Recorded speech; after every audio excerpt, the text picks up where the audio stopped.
Fatma kız. He. Kızmazsan sana bir şey soracağım. Kızılacak bir şey demek ki kız mı ya?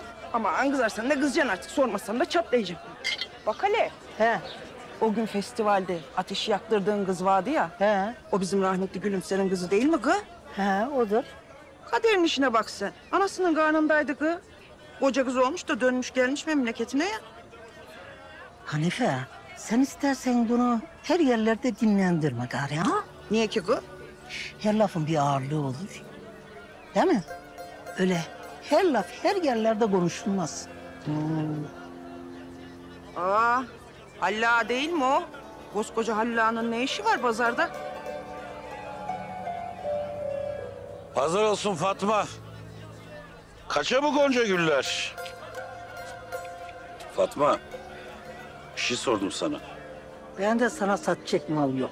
Ha, her şeyin bir fiyatı vardır ama. Halil Efendi, sen haya perdeyi koru ki insanların yüzüne bakacak halin olsun.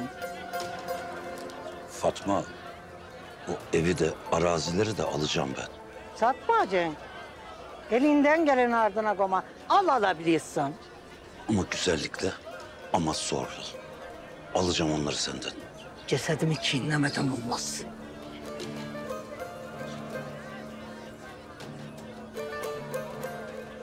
Olur. Bu hayatta her şey mümkün. Ben olmasam da Gülümser'in goncası var. Anasının emanetiye sahip çıkar.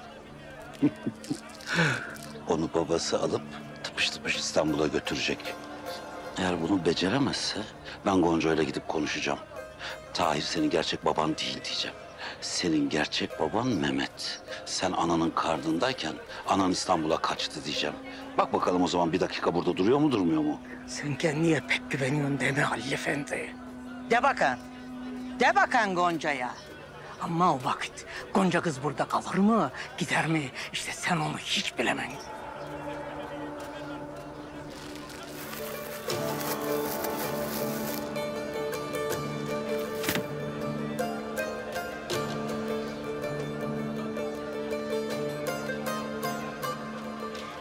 Elinden geleni ardına koyma. Üçlemeyle güneş söner mi hiç?